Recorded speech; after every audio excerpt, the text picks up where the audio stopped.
नमस्कार मित्रांनो, क्राईम मराठी या यूट्यूब चॅनलमध्ये आपलं सर्वांचं स्वागत आहे। आज आपण बघणार आहोत नागपाडा पोलीस स्टेशन अंतर्गत घडलेली घटना। प्रियकराच्या मदतीने संपविले प्रेयसीने स्वतःच्याच पतीला। प्रेम हे आंधळे असते असे म्हणतात, प्रेमाला कशाचेही बंधन नसते असे मानले जाते, पण खरे तर अलीकडे प्रेमाचा खरा अर्थच गायब झाला असून केवळ शरीर सुख म्हणजे प्रेम मानण्याचे प्रकार वाढले आहेत। परिणामी वासनेच्या आहारी जाणारे लोक प्रेमाच्या बहाण्याने अनेक भयानक कृत्य करताना दिसत आहेत। अवघ्या 14 वर्षाची गीता 10 वर्षांनी मोठे असलेल्या प्रकाशच्या प्रेमात पडली। दोघांनी लग्न केले, त्यांना 2 मुले झाली।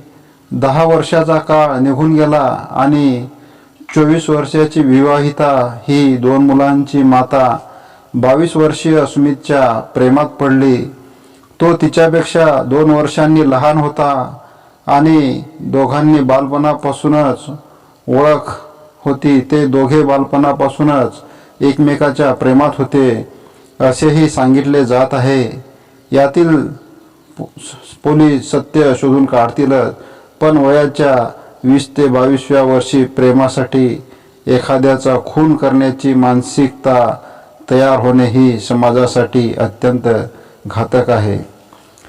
मध्य प्रदेशातील कोठा खंडवा येथील मूळचा रहिवासी असणारा चंद्रप्रकाश लोवंशी वय वर्ष 35 हा कामाच्या शोधात डोंबिवली येथे आला होता। डोंबिवली येथे त्याने भाड्याने खोली घेतली होती। त्याचे आई वडील हे गावी राहतात, तर तो या ठिकाणी एकटाच राहत होता। तो राहत होता ती चाळ आणि त्याच्या समोरची चाळ अशी समोरासमोर दरवाजे असल्याने त्या चाळीतील लोक एकमेकाला बघू शकत होती, बोलू शकत होती। त्यांच्या समोरच्या चाळीमध्ये गीता ही तेव्हा 14 वर्षाची होती। गीताचे वडील वारले असून तिची आई आणि एक बहीण असे 3 जण राहत होते। त्यांच्यापैकी मोठ्या बहिणीचे लग्न झाले असून ती बदलापूर येथे तिच्या सासरी नांदत आहे। चंद्रप्रकाश आणि गीता यांची या चाळीमध्येच ओळख झाली। अवघ्या 14 वर्षाची गीता आणि 24 वर्षाचा चंद्रप्रकाश यांच्यामध्ये ओळख निर्माण झाली आणि ओळखीचे पुढे प्रेमात रूपांतर झाले। मैत्रीचे रूपांतर लग्नात झाले। चंद्रप्रकाश आणि गीता या दोघांमध्ये तब्बल 10 वर्षाचे अंतर होते, पण कोवळ्या वयात गीताच्या मनात तरण्या बांड पुरुषाबद्दल आकर्षण निर्माण होणे हे नैसर्गिक होते। वास्तविकता चंद्रप्रकाश केवळ इयत्ता 8वी पर्यंत शिकलेला होता, त्यामुळे आयुष्यभर त्याला मोलमजुरी करण्याशिवाय कोणताही पर्याय नव्हता। तो सेंटरिंगचे काम करून पैसे मिळवत होता। त्याच्या गरजाही कमी असल्याने त्यांनी कमावलेली कमाई भरपूर वाटत होती। गीतावर तो पैसे खर्च करू शकत होता। त्याच्या रुबाबाचा परिणाम गीतावर झाला। त्या दोघांचे प्रेम दिवसेंदिवस फुलत गेले। ती वयात आली आणि दोघांच्या संमतीने व घरच्यांच्या परवानगीने त्यांनी लग्न केले आणि बघता बघता गीता ही 2 मुलांची आई झाली। आता गीता 24 वर्षाची, तर तिचा पती चंद्रप्रकाश हा 35 वर्षाचा आहे। दोघेही तारुण्याच्या जोशात होते। तो सेंटरिंगच्या कामातून कमाई करत होता, बायको मुलांना पाहिजे ते आणून देत होता। या जोडीचा संसार सुखात चालला होता, परंतु मागच्या वर्षी गीताच्या आयुष्यात दुसरा तरुण आला। गीता विवाहित होती, 2 मुलांची आई होती हे खरे असले तरी ती अद्यापही 20-22 वर्षाची होती। तिच्या मनात नवयौवनाच्या भावना उफाळून येत होत्या, तर दुसरीकडे तिशी पार केलेला तिचा पती संसाराच्या जबाबदारीने कामात गुंतला होता। आपल्या पत्नी मुलांच्या सुखासाठी तो राबत होता। दिवसभर रिकाम्या फिरणाऱ्या गीताची आणि समोरील चाळीत राहणाऱ्या सुमित राजेश विश्वकर्मा याची नजरानजर होऊ लागली। चंद्रप्रकाश हा कामावर गेल्यानंतर गीता व सुमित यांचे एकमेकाकडे बघणे सुरू झाले. नजरेचा खेळ सुरू झाला. तिच्या कमनीय देहाची त्याला चांगलीच भूल पडली. अवघा विशीतील सुमित स्त्री सुखासाठी आसुसलेला होता. ती त्याच्यापेक्षा 2 वर्षांनी मोठी होती. 2 मुलांची आई होती, तरीही तो तिच्या मागे लागला होता. तिलाही तो आवडू लागला. दोघांच्याही मनात वासनेची आग लागल्याने ओळख व्हायला वेळ लागला नाही. तोंड ओळखीचे रूपांतर मैत्री झाले आणि मैत्रीचे रूपांतर प्रेमात कधी झाले हे त्यांना समजलेच नाही. दोघेही तरणे बांड कामवासनेने दिवाने झालेले. मग प्रणयाला उधाण यायला वेळ लागला नाही. लोकलज्जा विधी निषेध मोडीत काढत ते एकमेकांच्या मिठीत शिरले. संधी मिळेल तेव्हा त्याचा खेळ सुरू झाला होता. गीताला कशाचीही चाड राहिली नव्हती. पती आणि प्रियकर या दोघांनाही ती खेळवू लागली. वर्षभर त्यांचा हा खेळ सुरू होता असे म्हणले जाते. पण अशी ही चर्चा आहे की लहान असताना सुमित आणि गीता यांचे प्रेम प्रकरण होते.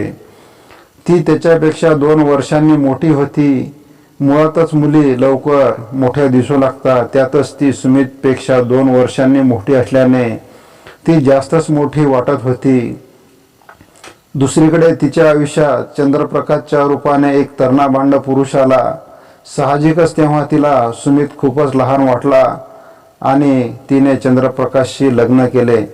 पण 6-7 वर्षांनी सुमित ऐन जवानीत आला आणि त्याचे ते तरणेबांड तगडे रूप पाहून गीताला पहिले प्रेम आठवले. सुमित तर तिच्यावर जीव ओवाळून टाकत होता. ती त्याचे पहिले प्रेम होते. त्यामुळेच तो तिचा शोध घेत डोंबिवलीत आला होता. तिच्या समोरच राहू लागला. परिणामी बालपणीचे प्रेम जवानीत उफळून आले आणि मानमर्यादा ओलांडून नियम मोडून वासनेच्या खेळात रंगून गेले. या प्रकरणात दोघांचे प्रेम प्रकरण बालपणापासूनच होते असे सांगितले जाते. तर दुसरीकडे ते वर्षभरापूर्वी ते भेटले असेही सांगितले जाते. पण त्यांच्यात अनैतिक संबंध निर्माण झाले होते याची कुणकुण तिच्या पतीला लागली होती.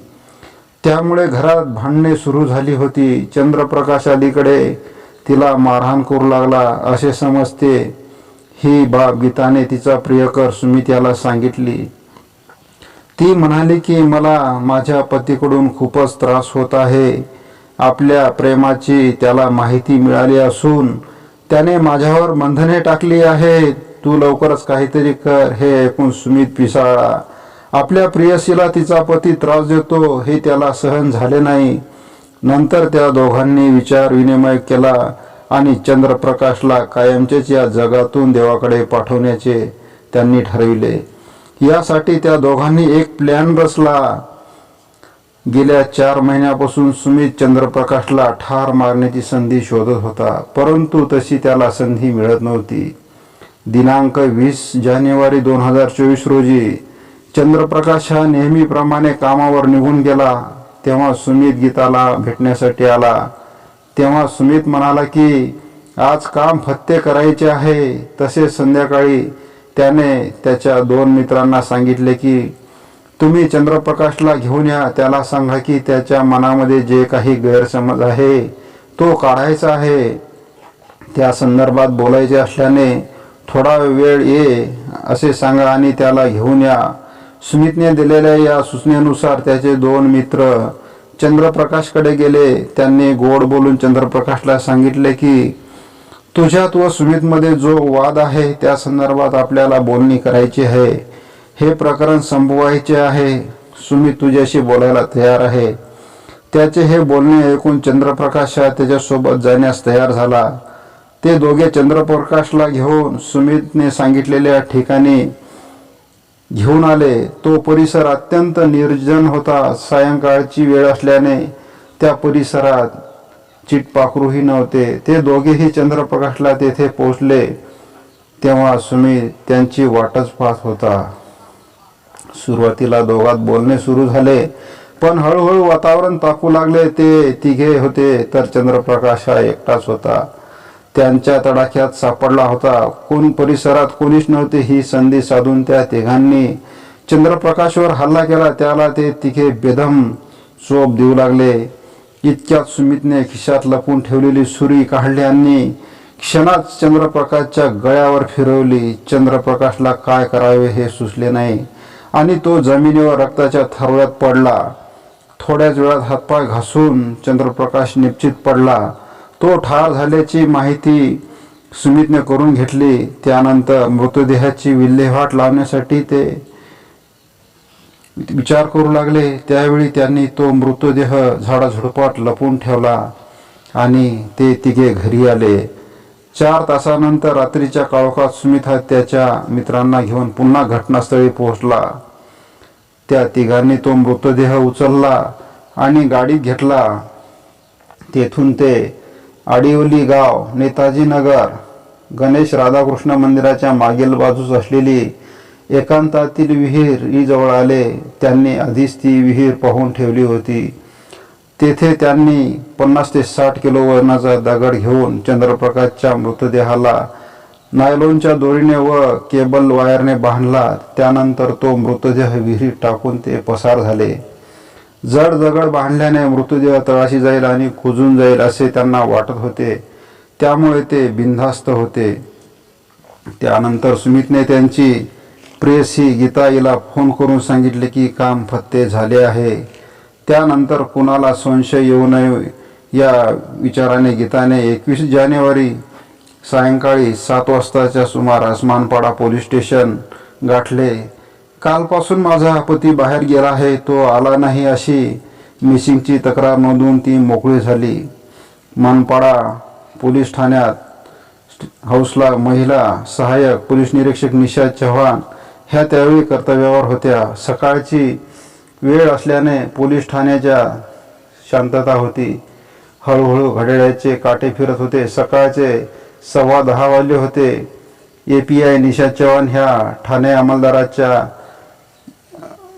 खुर्चीत बसून कामात व्यस्त होत्या. तेवढ्या त्यांच्या समोर एक इसम आला व त्याने सांगितले की मॅडम, माझे नाव विद्याधर वझे असून मी दत्त मंदिराजवळ गोलवली कल्याण पूर्व जिल्हा ठाणे या ठिकाणी राहतो. आडवली गावातील गणेश राधाकृष्ण मंदिराच्या पाठीमागे असलेल्या माझ्या मालकीच्या विहिरीत एका व्यक्तीच्या हाताचा पंजा पाण्यावर तरंगताना दिसत आहे. त्या विहिरीत कोणाचे तरी प्रेत असावे.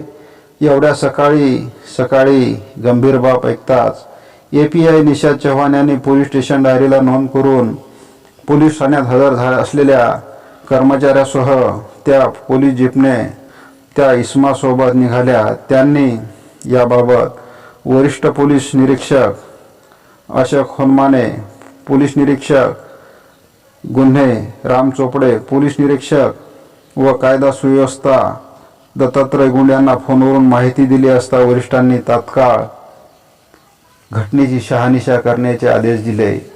त्यानंतर मानपाडा पोलीस ठाण्याचे पोलीस पथक हे गणेश कृपा बिल्डिंग, दत्त मंदिराजवळ गोलवली कल्याण पूर्व येथील विहिरीजवळ गेले.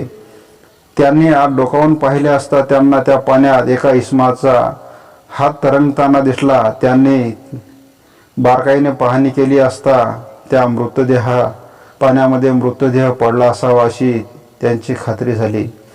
त्यांनी ताबडतोब ही माहिती कळवताच वरिष्ठांनी तात्काळ घटनास्थळी धाव घेतली. त्यानंतर पाहणी करून त्या विभागाचे ACP सुनील कुराडे यांनी माहिती दिली असता त्यांनी घटनास्थळी आले. त्यानंतर अग्निशमक दल, वार्ड कल्याण, डोंबिवली महानगरपालिका यांना बोलावून घेतले. 2 सरकारी पंचांना बोलवण्यात आले. अग्निशामक दलाच्या जवानांनी येऊन तो मृतदेह विहिरीच्या बाहेर काढला. तो मृतदेह पुरुष जातीचा होता. हा मृतदेह पाण्यात गेल्या 4 ते 5 दिवसापासून असावा असा अंदाज पोलिसांनी काढला.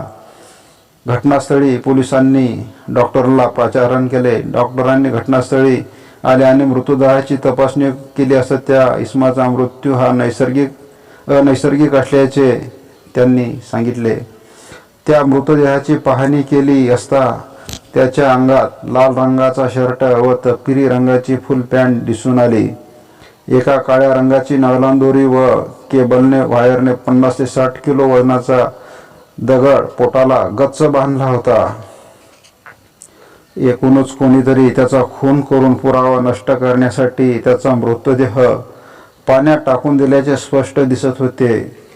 घटनास्थळी कल्याण परिमंडळ 3चे DCP सचिन गुंजाळ, डोंबिवली विभागाचे ACP सुनील कुराडे, मनपाडा पोलीस ठाण्याचे वरिष्ठ पोलीस निरीक्षक अशोक हनुमाने, पोलीस निरीक्षक राम चोपडे, पोलीस निरीक्षक दत्तात्रय गुंड यांच्या मार्गदर्शनाखाली मयत कोण कुठला याचा तपास आरंभण्यात आला.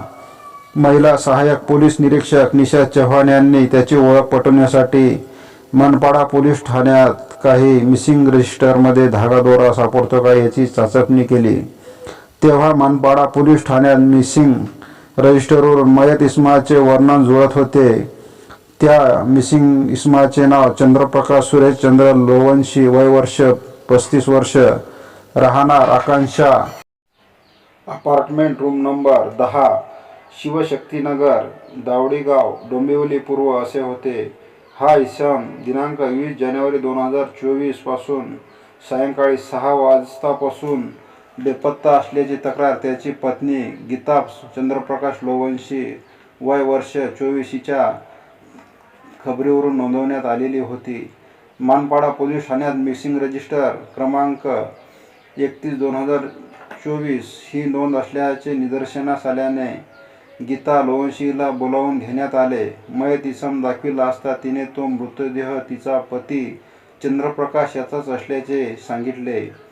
अज्ञात आरोपींनी अज्ञात कारणावरून मयताचा गळा चिरून त्याचा खून करून त्याचे प्रेताचे कमरेस नायलॉनची दोरी आणि केबल वायरने च्या सहाय्याने मोठ्या आकाराचा अवजड 50 ते 60 किलो वजनाचा दगड बांधून प्रेत विहिरीतील पाण्यात टाकून पुरावा नष्ट करण्याचा प्रयत्न केल्याने याबाबत मनपाडा पोलीस ठाण्याअंतर्गत गुन्हा रजिस्टर नंबर 169/2024 भांडवी कलम 302/201 प्रमाणे गुन्हा दाखल करण्यात आला होता. तपासाची चक्रे वेगाने फिरू लागली. मात्र मयताची पत्नी गीता लोवंशी ही काही ताकासतूर लागू देत नव्हती. ती काहीतरी लपवत असल्याचे निदर्शनास आले. पोलिसांनी मोठ्या हुशारीने तिला विश्वासात घेतले तेव्हा तिने सांगितले की आडवली तेथे राहणारा सुमित विश्वकर्मा याला याबाबत सर्व माहिती आहे. त्या अनुषंगाने पोलिसांनी सुमित विश्वकर्मा याचा कसोशीने तपास करून त्याला ताब्यात घेण्याकरिता गुन्हे प्रगटीकरण विभागाचे अधिकारी व कर्मचारी यांना त्याचा शोध घेण्यास सांगितले. गुन्हे प्रगटीकरण विभागाने त्याला चौकशीसाठी ताब्यात घेतले. त्याच्याकडे खुनाबाबत चौकशी आरंभली परंतु तो काही एक सांगत नव्हता. परंतु पोलिसांकडे त्याच्या विरुद्ध खात्रीशीर माहिती असल्याने अधिक सखोल चौकशी करण्यात आली. तेव्हा मात्र त्याचा गुन्ह्यात सहभाग असल्याचे समोर आले. पोलिसांनी त्याला रितसर कोर्टात हजर केले असता सुरुवातीला कोर्टाने त्याला 6 दिवसाची पोलीस कोठडी सुनावली आणि त्यानंतर पुन्हा त्याला कोर्टात हजर केले असता पुन्हा 5 दिवसाची कोर्टाने पोलीस कोठडी सुनावली. दरम्यान पोलिसांनी त्याच्याकडे अधिक चौकशी आरंभली आणि एक एक धागा जुळत गेला. या प्रकरणी संशयित मुख्य आरोपी सुमित राजेश विश्वकर्मा असून या कटात सहभागी असलेली त्याची प्रियसी गीता चंद्रप्रकाश लोवंशी आणि त्याचे 2 अल्पवयीन साथीदार अशांना पोलिसांनी अटक केली. 2 विधी संघर्षित बालकांना बालसुधारगृहात पाठविण्यात आले तर सुमित व गीता हे जेलची हवा खात आहेत.